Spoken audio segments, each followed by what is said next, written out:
think it's so odd the way this is happening later and later every day. It's now 5:30. I don't usually record this late. I'm sitting on the back porch, which is it's normally my favorite corner of the house, but this has just been such an off day. Um, Nothing's really gone as I expected.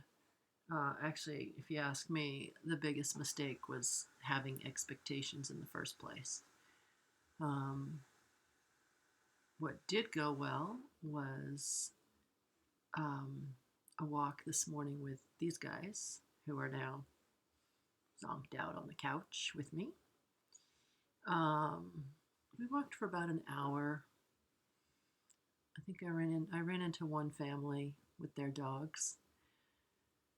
And I came home and I felt pretty good and had a whole plan for the day. And boom, it's 5 o'clock already again. I can't even believe it. Um, it's just one of those days where it's Saturday. Tomorrow is Easter. Um, it's my stepmother's 70th birthday, and we had a really nice call this afternoon, which I'll post in a couple days. Um, and that was something I just wanted to do to touch base with what is 70? What does that feel like? Um, and just, I don't know, just touch base, have a conversation about things we may have talked about a million times, but never recorded. That's the archivist in me, I think. It's funny, I played that game on Facebook about posting your old senior picture, and I couldn't find mine. I remembered it. I remembered that my senior page had it was a picture of me with my cat that was taken in our old house. My stepbrother took it. I remember everything about it. I set up the whole picture, of course, and then I just told him to, stand over there and take this picture. I think I made him shoot a whole roll of film, which I then processed all by myself. But anyway, I couldn't find that, so I posted an old prom picture, which I knew I probably had in Facebook somewhere. And my friend Elizabeth, who was in the picture, less than an hour later, sent me a photograph of that page of the yearbook. Because even though she lives in St. Croix, and even though she went through the hurricane that destroyed so much of the island and her own house, she still had her yearbook. And she still could take a picture of it and send it to me, which I thought was kind of amazing. So I did get to see that page. And I guess everyone's posting senior pictures right now, sort of in solidarity with all the kids who are seniors right now who aren't getting this time of their life. They aren't getting a prom or a graduation and a bunch of other things. So it was kind of amazing to remember myself at that time and to see it, to see the picture and be able to connect just so immediately with what that day felt like and the amazing party we had for breakfast that morning, the breakfast after the prom. And my dad and my stepmom got up and they were all fresh as daisies. It was like sunrise, 5 a.m. or 6 a.m. or something. And a bunch of not so sober teenagers were showing up and all dressed really nicely. And starving, wanting breakfast. One of my friends said he remembered the bowl of strawberries. I remember the bowl of strawberries. It was huge. It's like the size of a giant fish bowl.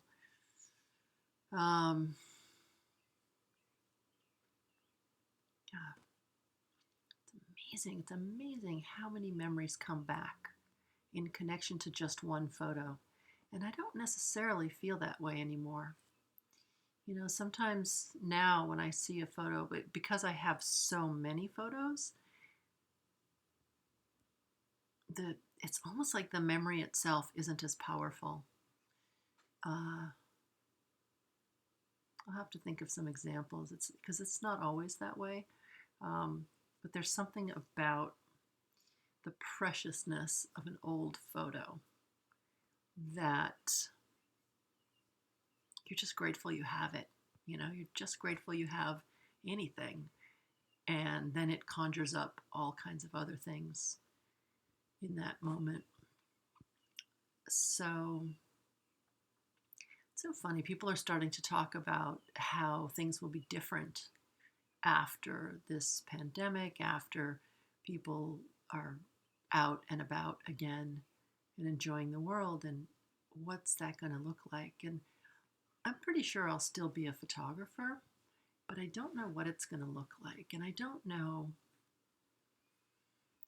how people are going to enjoy um, photography. Will it be more? Will it be less? Um, will everyone have a deeper connection to family or to energy or to themselves? That would be interesting. That would be really interesting. Actually, I did think about this while I was walking today, um, because a little while ago I decided to stop shooting weddings, even though I've really done it since 1991. And I loved photographing weddings, but I really didn't love the way people stopped showing up at weddings.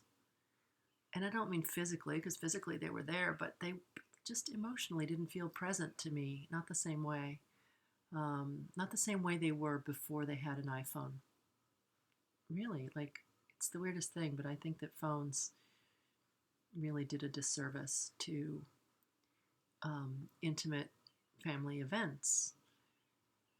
And they certainly made my job so much harder. I mean, it just felt like who do I take a picture of? How do I take a picture of a person who's taking a picture of something else? And I just can't stand all the devices in the pictures. And I guess I know it's part of where we are right now. It's part of life, but it's not just the device. It's that I really, really want the person that I'm photographing to be in the moment that they're in, uh, almost stamping it on their memory.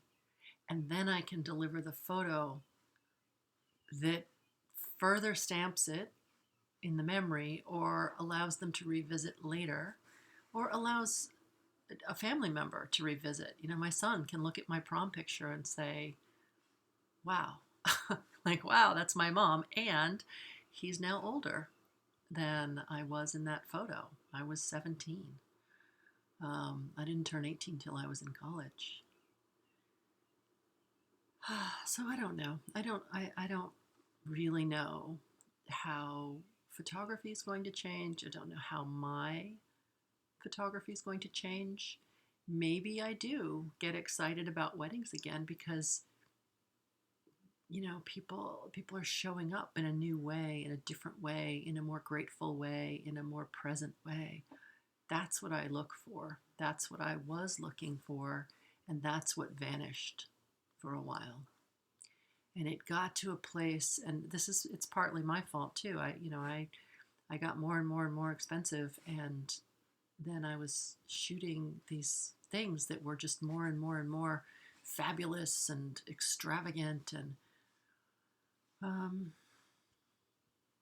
don't know, the underlying feeling was getting lost. Not always, because you know some people they are 100% present no matter what the circumstances, no matter what the surroundings, no matter how glamorous or fancy or any of that. It doesn't matter. Um,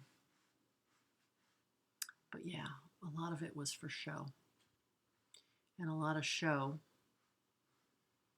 Oh, it's hard for me to connect to that. It's hard for me to find the thread and the feeling. Anyway, it's hard for me to find the feeling of what today is. I think I'll just get on another Zoom call with a bunch of my friends, see how they're all doing, and let that be enough for the day, because what choice do I have? And Sparky, you are so loud, my love. You are. Yes, I love you. We were walking today and someone said he seemed so young because he was so svelte. He's 12, and he is svelte because Daddy's a trainer. Daddy's down in the basement training a bunch of people in Brazil right now, I think. But that's all I have for today. Hopefully I have a little more zhuzh or whatever tomorrow. We'll see.